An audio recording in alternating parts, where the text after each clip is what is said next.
Hello everyone, welcome to current affairs funda. दोस्तों, आज की इस वीडियो में हम क्वांटिटी कंपैरिजन के जो कुछ क्वेश्चंस हैं उनको यहाँ पर पार्ट 2 में सॉल्व करेंगे। तो देखो, पहला क्वेश्चन आपकी स्क्रीन पर इस फॉर्मेट में है।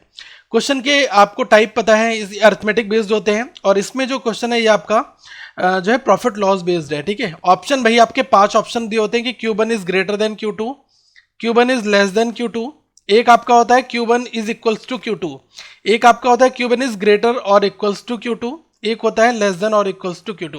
तो यही 5 ऑप्शन दिए होते हैं। ये वाला जो ऑप्शन है ये एक CND वाली कंडीशन भी दिखाता है कि Q1 is equals to Q2 और relation can not be establish. ठीक है, तो जो आपके क्वाड्रेटिक में वो 5 ऑप्शन होते हैं वही यहाँ पर भी रहते हैं। बस यहाँ पर क्वांटिटी आपको एक दी होती है, दोनों क्वांटिटी को आपको सॉल्व करना होता है, फिर क्वेश्चन का सोल्यूशन निकालना होता है। तो हिंदी इंग्लिश दोनों भाषाओं में है क्वेश्चन। आइए अब हम इसके पहले पार्ट Q1 मात्रा Q, दैट मीन्स की क्वांटिटी 1 को सॉल्व करते हैं। तो यहाँ पर ये मैंने इंग्लिश वर्जन लिखा है, ये हिंदी है, तो आप आसानी से समझ जाओगे। पहली लाइन में कहा गया है कि अ पर्सन हैज 2 आर्टिकल्स, एक व्यक्ति उसके पास में कोई 2 वस्तु हैं A और B। ओके, तो यहाँ पर हम मान लेते हैं कि A और B दो ऑब्जेक्ट, 2 वस्तु हैं उसके पास में। फिर कहा गया है कि उसने वस्तु A को 20% हानि, मतलब A को 20% लॉस पर, तो 20% लॉस को हम इस तरीके से दिखाएंगे।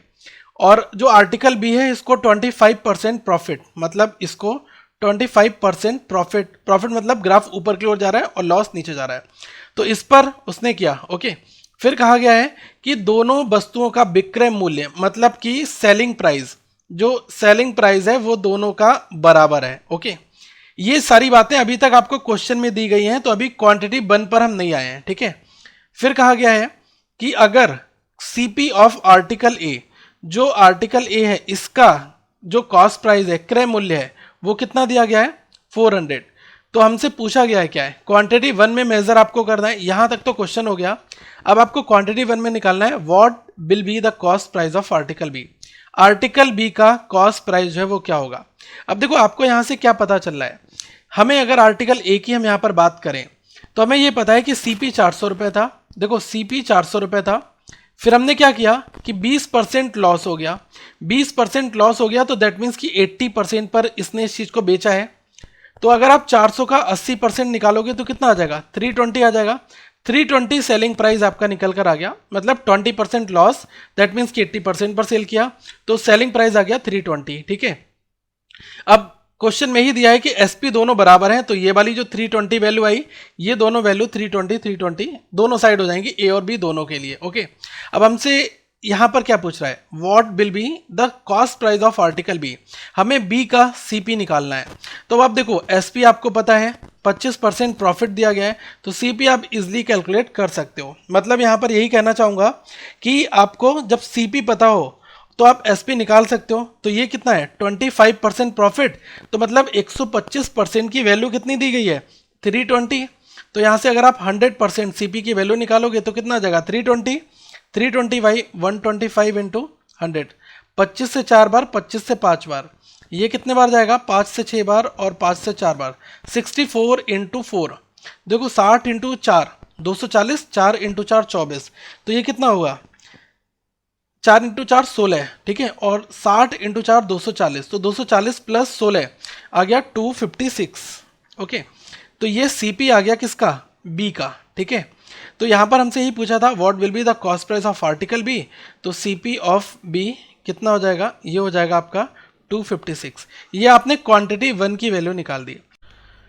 तो अभी हमने जो Q1 की वैल्यू निकाली उसको हम लोग यहां पर लिख लेते हैं 256। ठीक है, जो कि आपको निकालना क्या था, CP ऑफ B आपने ये निकाल दिया। अब देखो, जो ऊपर वाला पोर्शन है ये वाला, ये आपका एज इट इज सेम होगा। ठीक है, तो हमें यहाँ पर केवल क्वांटिटी 2 से क्वेश्चन को पिक करना है। इसमें लिखा है value of M if CP of article A is M% of the CP of article B। तो यहाँ पर क्या कहा जा रहा है, CP of article A is M% of CP of B। ठीक है, तो अगर इसको इक्वेशन की टर्म में ना हो आर्टिकल A का अगर CP देखोगे कितना है 400 दिया गया है, तो ये कितना हो गया 400, फिर कहा जा रहा है is m% of CP of B।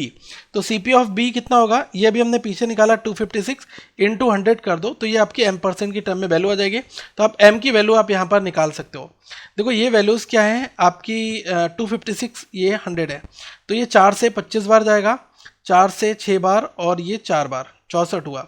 अब देखो 4 से अगर फिर से काटते हो तो ये 100 बार जाएगा, ये जाएगा 16 बार, 25 इंटू 100 ये हो गया 2500, 2500 16, तो ये 16 से एक बार गया, फिर यहाँ पर कितना बचा 90 हो गया, 16 से 5 बार गया, ये 100 हुआ, फिर 6 बार जाएगा, लगभग 156 समथिंग कुछ आ जाएगा। ये आपकी वैल्यू किसकी आ गई, ये आ गई आपकी m की वैल्यू, ठीक है, क्वांटिटी 2 की वैल्यू। क्वांटिटी 1 कितना था 256, Q2 कितना आया, ये आ गया आपका 156। तो अगर आप इन दोनों की कंपेयर करोगे तो ये क्या आएगा, Q1 is greater than Q2। तो यही आपको यहाँ पर कैलकुलेट करना था। तो क्वेश्चन आसान था, बस थोड़ा सा इन्होंने यहाँ पर घुमा दिया है, तो ये भी चीज़ इजी है, एक दूसरे से रिलेटेड है। ओके, ऐसे ही क्वेश्चन आपको एग्जाम में मिलेंगे, तो आप ओलिव बोर्ड का पहले फ्री मॉक जरूर अटेम्प्ट करें, इनके क्वेश्चंस आपको मिल जाएंगे, ठीक है, नीचे लिंक जो दिया गया है वहाँ से जाकर आपको काफ़ी कुछ मिल जाएगा। देखो क्वेश्चन नंबर 2, ये वाला भी लेवल अच्छा है, इसको भी एक बार देखते हैं। इसमें क्या कहा गया है, देखो यहाँ पर Q1 Q2 दोनों दिया गया है और हिंदी इंग्लिश में क्वेश्चन है। तो पहले हम Q1 वाले पोर्शन को सॉल्व करते हैं। Q1 का पोर्शन आपका ये वाला इंग्लिश सेक्शन है, ये हिंदी है। इसमें कहा गया find the profit earned by Mohit, ठीक है, मोहित के द्वारा जो प्रॉफिट अर्नड है वो आपको कैलकुलेट करना है।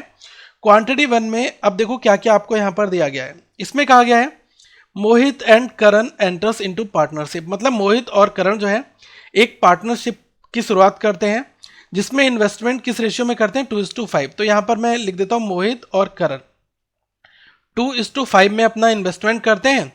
अब इसमें लिखा है ना कि 9 महीने और 6 महीने के लिए, तो मतलब मोहित जो है 9 मंथ के लिए करता है और 6 मंथ के लिए करण।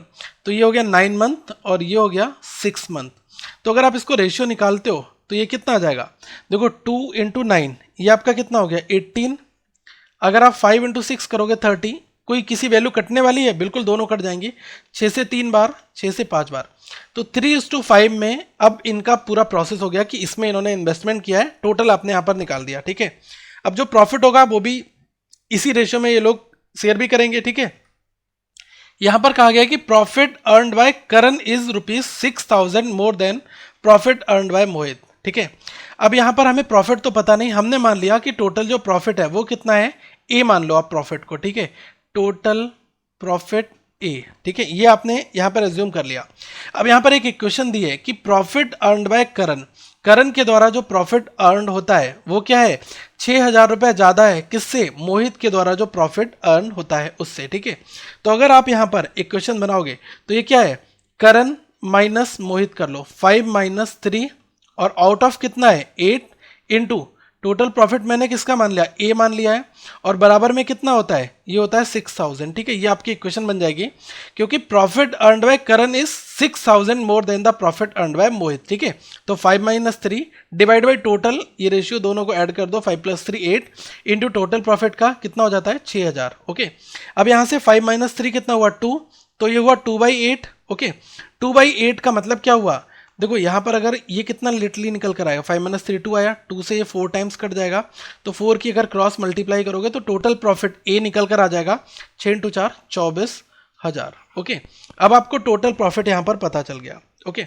अब हमसे क्वेश्चन क्या पूछ रहा है कि प्रॉफिट अर्नड बाय मोहित, ठीक है। अगर मैं मोहित के द्वारा प्रॉफिट निकालूंगा कि मोहित को कितना प्रॉफिट मिलता है, देखो मोहित का रेशियो कितना है 3, तो 3/8 इंटू टोटल प्रॉफिट कितना हो गया 24,000 का हो जाएगा, तो 8 से 3 बार ये 3,000, 3 इंटू 3 ये आ गया 9,000, ठीक है। मोहित के द्वारा कमाया गया कुल लाभ कितना होगा 9,000 रुपये हो जाएगा, ओके। तो अभी हमने Q1 की जो वैल्यू निकाली है उसको आप यहाँ पर रख लो, Q1 आपका कितना निकल कर आया 9,000, ओके।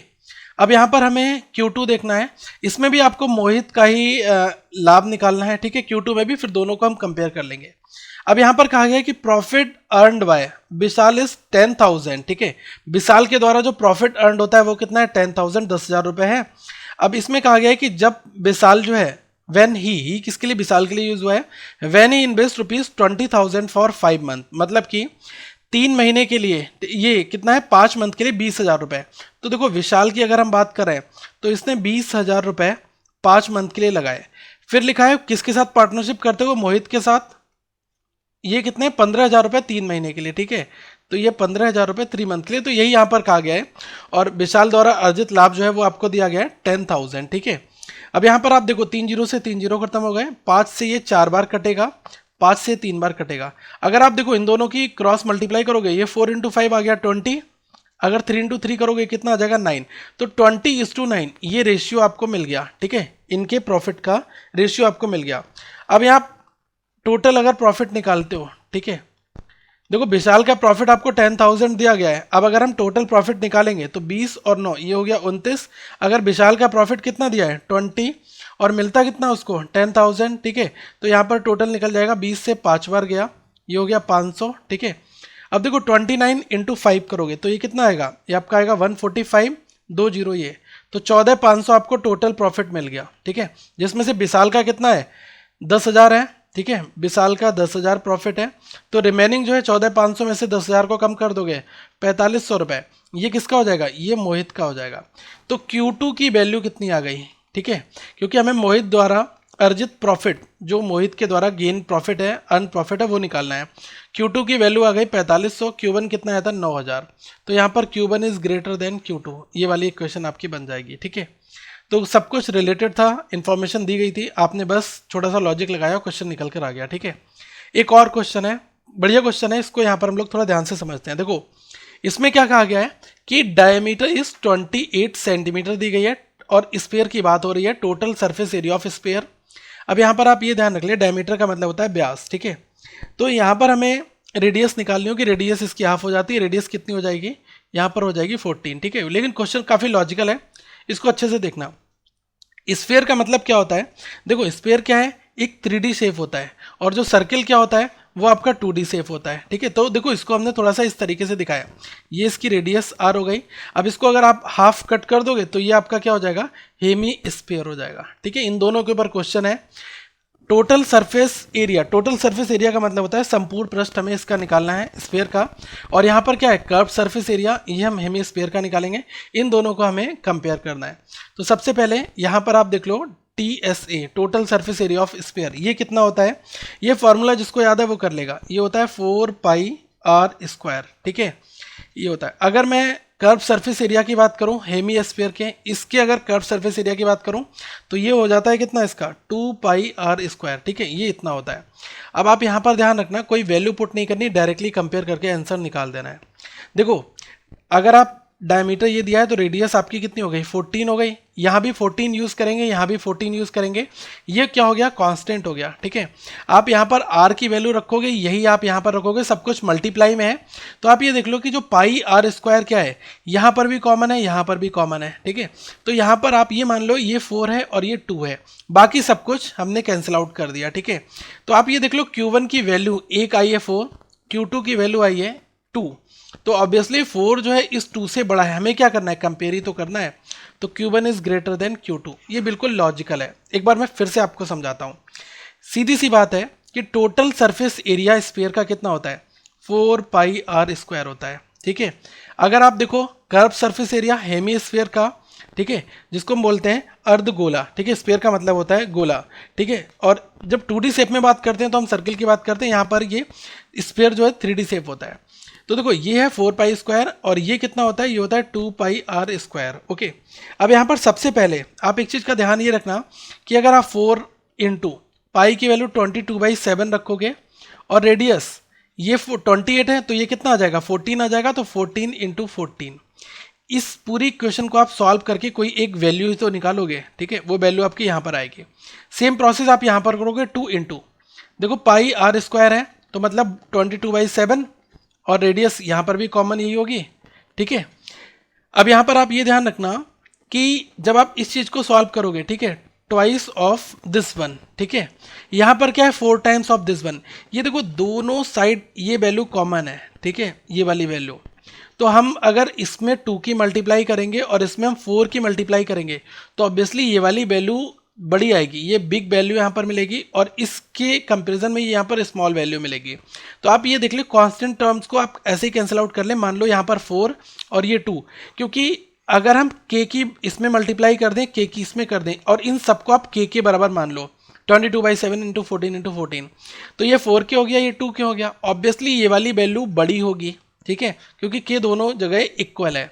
तो 4 और ये 2, तो अब हम कितना मानेंगे 4 और ये मानेंगे 2, ठीक है। यहाँ पर क्या है कि 4 जो है 2 से बड़ा होगा, इसका मतलब क्वांटिटी 1 क्वांटिटी 2 से बड़ा होगा। इस क्वेश्चन को विदाउट सॉल्व करे डायरेक्टली यहाँ पर आप फार्मूले को कंपेयर करके ये आंसर निकाल सकते हो, लेकिन फार्मूला आपको पता होना चाहिए। अब अगर यहाँ पर वॉल्यूम की बात कर देता तो ये कितना हो जाता 4/3 पाई आर क्यूब, ठीक है। तो वॉल्यूम हम इस तरीके से निकालते हैं। अगर वॉल्यूम की बात होती यहाँ पर हमसे स्फीयर के टोटल सरफेस एरिया, मतलब क्या कहेंगे इसको हम, संपूर्ण पृष्ठ की बात हो रही, यहाँ पर कर्व सरफेस एरिया की बात हो रही, ठीक है। तो ये चीज़ आपको पता चल गई होगी। ऐसे क्वेश्चन एग्जाम में दोस्तों मिलते रहेंगे, तो हम लोग और Q1 Q2 के क्वेश्चन लाएंगे। देखो मेंसुरेशन के क्वेश्चन Q1 Q2 में पूछे जाते हैं, अभी तक बहुत सारे क्वेश्चन हमने सॉल्व किए हैं, उसमें है ऐसा, तो एग्जाम में मिलेंगे। बाकी अरिथमेटिक के पोर्शंस आपको मिलते रहेंगे, ठीक है। अरिथमेटिक आप जितना स्ट्रांग कर लोगे ये क्वेश्चन आपसे बनने स्टार्ट हो जाएंगे। अगली वीडियो में हम लोग SBI में क्या क्या क्वेश्चंस पूछे जाते हैं, कैसा पैटर्न रहता है, उस पर एक छोटा एनालिसिस जरूर करेंगे, जिससे आपको पता चल जाए कि हम लोग किस ट्रैक में स्टडी अपनी कर रहे हैं, ठीक है। तो यहाँ पर आपको प्लेलिस्ट भी मिल जाएगी और आप इस यूट्यूब चैनल को सब्सक्राइब भी कर लें।